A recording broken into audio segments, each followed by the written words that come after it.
Hello everyone, welcome back to the channel. My name's Ryan and I'm a former Royal Marines Commando, and I am going to be talking about the Taiwan tensions today.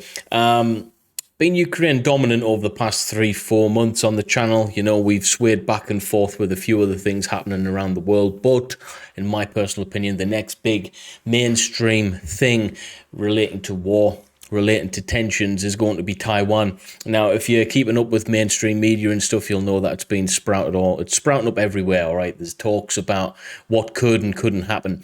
I've got my own opinions on that. I guess those opinions will come out over the next coming weeks to see how these Taiwan tensions escalate or de-escalate, hopefully.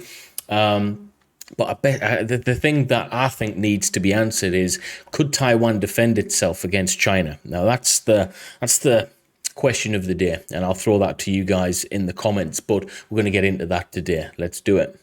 According to China, there are 6 areas around Taiwan where they're conducting live exercises at the moment. Right, so again, pausing a lot on these videos, guys, because there's a lot of information that we need to be able to get into. Now, if anyone has any understanding about how any military will operate, or operates rather, they'll normally put exercising troops near areas for strategic value. Now, that could be in defense of a neighboring country that, you know, you could be friendly with.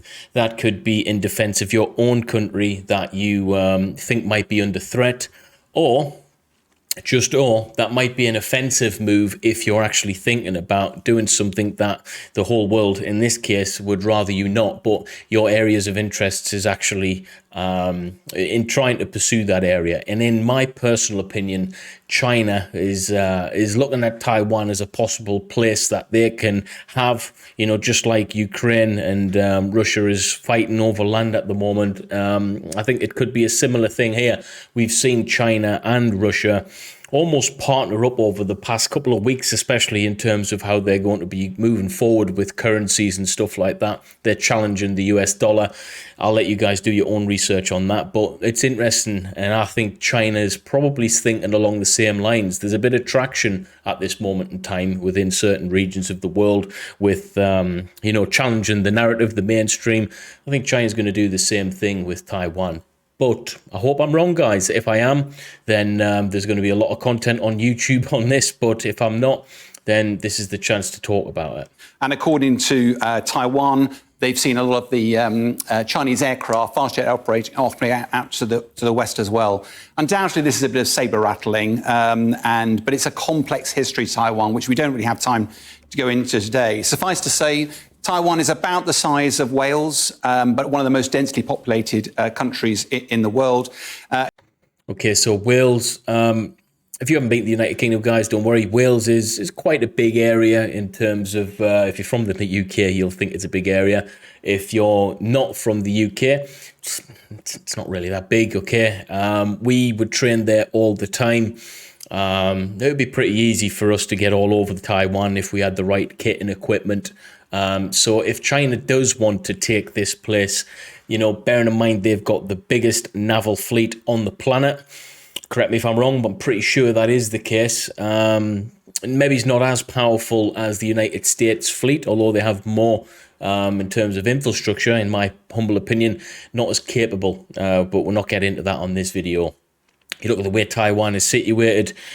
If China got involved, I think they'd literally win that war with a naval fleet alone. It depends on how humanely or how inhumanely they would like to take part in that special operation. It's probably going to get called, all right? If it's a land grab, then who knows what it's going to be classed as. But yeah, I wouldn't be surprised if specialist operation got thrown around, just like we've seen in Ukraine, okay? But Taiwan, I think it would be taken, you know, pretty much with a naval fleet alone. You'd obviously have amphibious exercising troops there who would aid in the naval fleet, but I don't think it would be too difficult for them, bearing in mind Taiwan's military. I don't know what the exact number is, but it's probably a tenth, maybe it's even less than a tenth of China's size in terms of how many soldiers they have, military vehicles, all of that stuff taken into consideration, okay? But yeah, this is something that I don't want to see. There's enough going on in the world right now for us to get on with. And yeah, I hope this doesn't escalate further.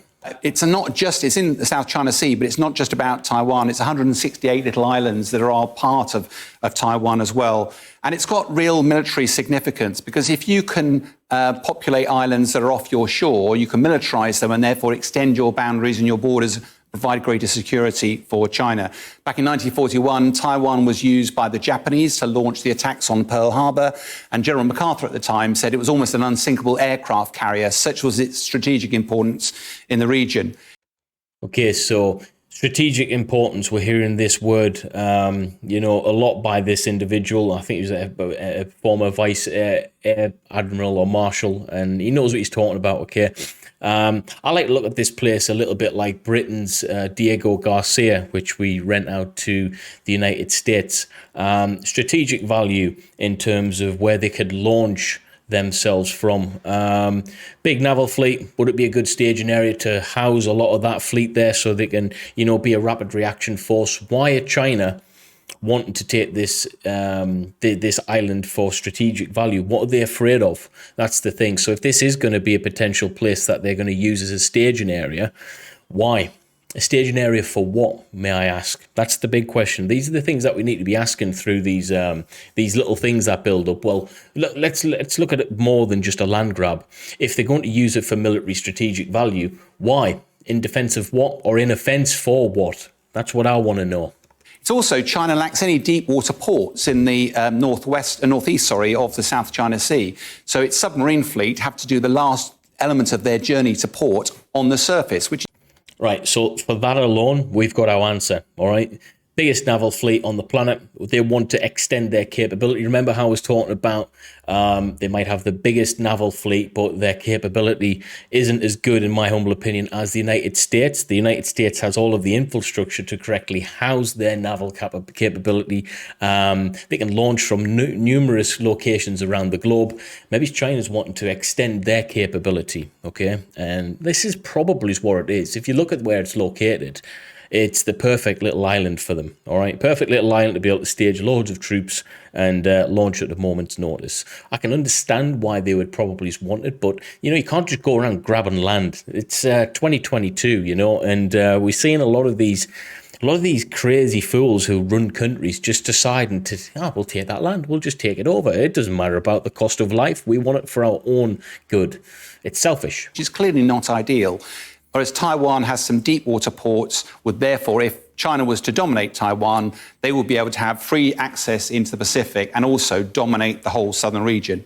Since the Second World War, Taiwan's enjoyed a degree of independence. It's not recognised universally as an independent state, but the people there, it's become democratic, and it's had an economic revolution. And therefore, there's a generation of people, 24 million, I think, of them, that live in the island, that have enjoyed the wealth, the freedom, prosperity that entails. So from a political perspective, there's a really interesting balance here.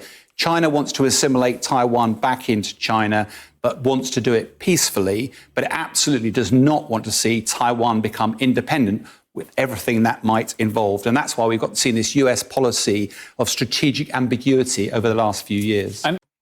Right, so that, if you haven't seen Nancy Pelosi, I think I've pronounced her name correctly. To be honest with you guys, I don't really care for the woman an awful lot, so I'm not really bothered if I haven't pronounced her name correctly. She really grinds on me. It's as if America's sent the one person to stir the pot up the most. They've sent the right person. That's what Nancy, in my humble opinion, can do. Just her face alone irritates the shit out of me, and I have no problem saying that on here, okay? She just irritates me. I don't know what it is about her. I don't know an awful lot about her. I'm not in US politics on a large scale at all. So for me, I don't know. I think if you wanted to send someone to stir the pot up in a negative way, you send Nancy. You don't. If she's getting sent, they're not going over there to make friends. They're not going over there to bolster relationships. They're not going over there to to rectify the problem. In my humble opinion, if Nancy's there, I just think they're sending her to make matters worse. If I'm honest with you, because I don't know, man. She annoys the hell out of me. I know that's a controversial thing. But what do you think? And if there was an attempt by China to seize the island. Could Taiwan defend itself easily, or what would be the case there? Well, from a purely military perspective, this is a David against the Goliath of China. China has a standing army of 2 million. Taiwan has a standing army of less than 10% that size. Less than 10%. Yeah, well, yeah, that's similar to what I said, less than a tenth. I knew they were small just off the size of the island. But I mean, if you think about it, though, bearing in mind it's the size of Wales, their military tenth, that's pretty good numbers still for an island that small. Yeah, I mean, that's kind of impressive still. China has 2,400 modern fast jet aircraft, next generation oozing technology. Taiwan has about 450, and they are very old aeroplanes. And China has the biggest navy in the world, so that would dominate. Right, we've answered the question that I had earlier in terms of the biggest navy in the world. I still say they're not as capable as the US and actually not as capable as a lot of the navies out there. But yeah, size in terms of naval fleet, it really does make a difference. But, you know, when you've got someone as colossal as the United States, some of the vehicles, some of the ships that they have are truly out of this world. You know, it's the technology that's in these things. It's unless it's reversed engineered alien technology, and I'm not going to go into the conspiracy theory realm, but some of the stuff really is proper advanced. Okay, the whole region. So how would Taiwan manage its security? Well, it would look to friends, it would look to allies, and that's why it's cold. And this is where the United States comes in. This is where potentially the UK, France, Germany comes in. I wonder how this whole thing would formulate.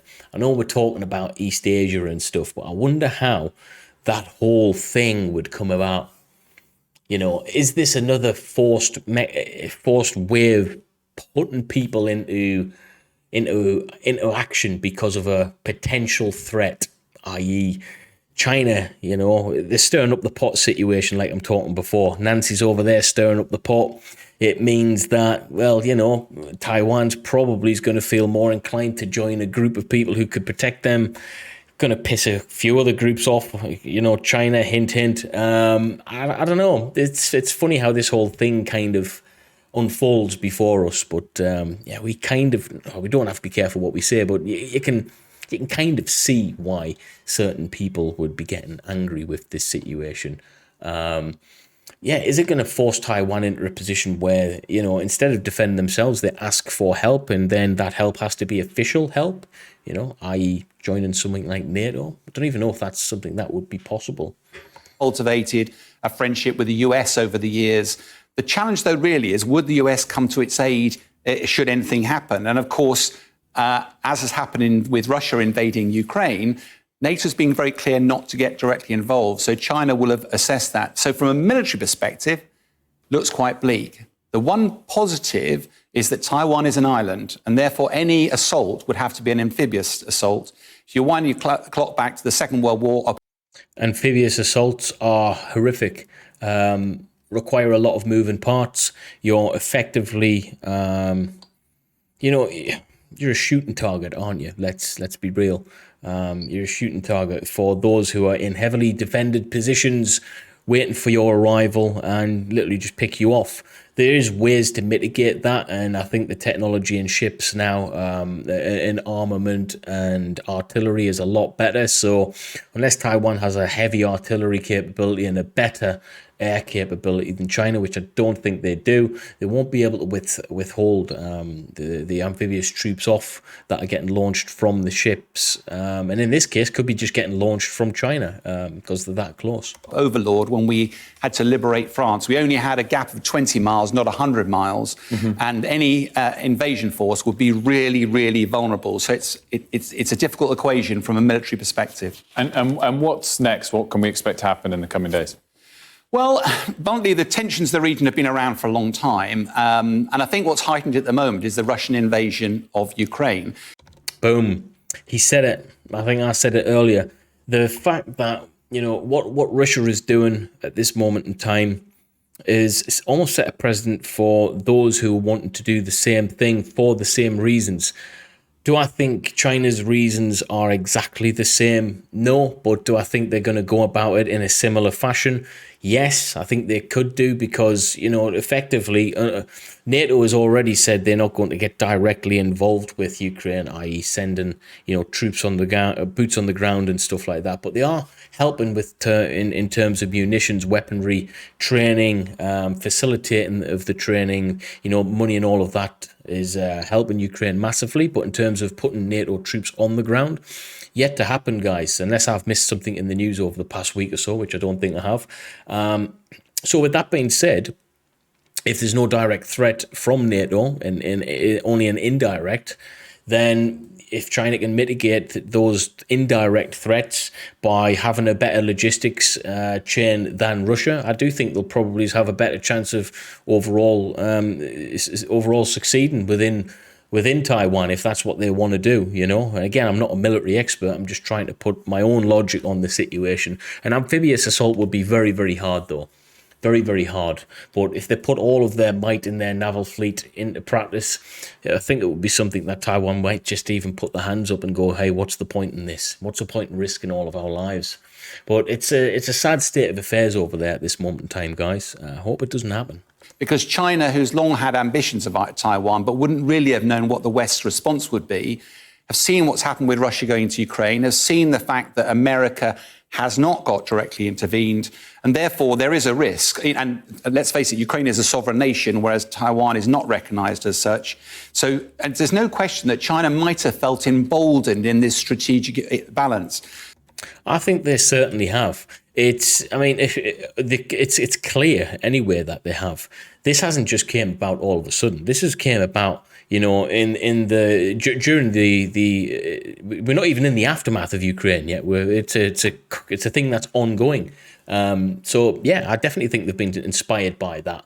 Putin and the Chinese leaders, they're quite pally, should we say? So I think they might have bigger plans than we actually might be getting information for. So if we think about it logically, Russia would probably not want US to intervene. All right, they probably would prefer that not to happen. China would prefer US not to intervene with Taiwan. But who knows, if that is an operation that actually takes place, maybe US is going to be more inclined to get involved in one of those feats. Now, if they can disperse the United States response to different locations, that's going to be really tough for the United States to maintain. I know they've got a fantastic military structure. They can, pretty much deploy anywhere in the world and self-sustain anywhere in the world because they've got the might, they've got the money, they've got the know-how to do so. But fighting on two fronts is going to be bloody hard. It's hard enough fighting on one front. And could this be a distraction? Could this be strategically planned to refocus efforts around the globe instead of on one area to give maybe Ukraine a chance? I don't know. I'm just trying to think outside the box with this. But China will also be well aware that the three pillars of this are military, where they have an advantage, but economic and diplomatic are really interesting. The West has been very unified in its response to sanctions against Russia. If that was to happen against China, and China does most of its trade, most of its economic wealth comes from its export trade, that would have a devastating effect on China. And likewise, the US will have been concerned that it would have a devastating effect on China, but it would also have a devastating effect on the consumer. And we have to look at who the world's biggest consumers are, okay? And if we look at it, all of the manufacturing from likes of the United States and Great Britain and France and all these other countries is outsourced to China. So it's not just a sanction on one half in terms of China suffering, it would be the consumer who would suffer as well. Yeah, there's some items that we can get away with not having, but there's a lot of items that we actually couldn't, okay? And I think that's where these sanctions need to be, we need to think about that very, very clearly, because if you think of it logically, the sanctions imposed on Russia, one, put more money in Putin's pocket in terms of the oil price went up. Two, the only people that I've seen personally suffer from the sanctions is the likes of me and you watching this. Our fuel prices and everything else has went through the roof. So Putin's not being punished as such. Me and you are. So, yeah, sanctions in terms of, should I be in favour? If I was to vote next time on sanctions without caring about the bigger picture, I would just be selfish and be like, well, actually, this is affecting us more than them. Okay, well, I know we can't see what's happening on the Russian front with their civilians, but, this is the UK. This is the UK. Why should I be punished? Why should I be punished by someone else's, wrongdoings, so to speak? So sanctions, I'm going to be a little bit more skeptical of the use of them in the future, because from what I've seen, our own governments have suffered more than the governments that have been perpetrating these acts. So, yeah, sanctions for me seem to hurt us more than them. Delicate balance in the region might have been upset by China misinterpreting the actions in Ukraine. So undoubtedly, the rhetoric has been increased from America. They want to make sure that Chinese do not misunderstand. They fully understand the risks. And Nancy Pelosi's visit, whilst provocative, is undoubtedly part of that balancing. And from a military perspective, there's a peace that's existed for 80 years. I can't see any reason at the moment why that peace would get disrupted. Sean Bell. Right, so there you have it. Nancy Pelosi there at the end begins controversial Taiwan visit. Why put controversial? It's just because she's there, isn't it? All right, let's put controversial in the title. Let's stir the pot. Let's get this pot stirred up, Pelosi. That's all you're there for, you old decrepit woman, because, you don't talk a lot of sense. I don't know, she irritates me. And again, I don't think you have to be mega into politics to have an opinion on someone. I'm not mega into politics. Do I like her? She's not the greatest human, is she? But anyway, this isn't about Nancy on this one. Anyway, guys, so I just thought I'd open up the debate for the channel. Open up this, new topic for the channel, Taiwan, China. There's a lot to talk about, and it scares the living shit out of me. These things are happening, if we continue to go down this road, it's going to be something happening every 6 months or so. The world is changing drastically around us, and I don't think many people know what the hell's going to be going on the next 6 months. But there's one thing for sure. This would have scared the hell out of us 20 years ago, and this is like water off a duck's back now. Water off a duck's back. It just doesn't really bother people like it should do. Again, think about it. 20 years ago, people would really be frightened about what's happening in Taiwan now, all right, with it escalating. But we just seem to be, brushing these things off like it's nothing because of the rate and the frequency in which they're coming in. I think we're all becoming quite desensitized to war, to conflict, to all of this stuff. And at the end of the day, me and you aren't benefiting a great deal from it. It's just politicians and rich folk who seem to be benefiting from this. But yeah, there's one thing for sure. The arms dealers are going to be very, very happy that this is on the horizon.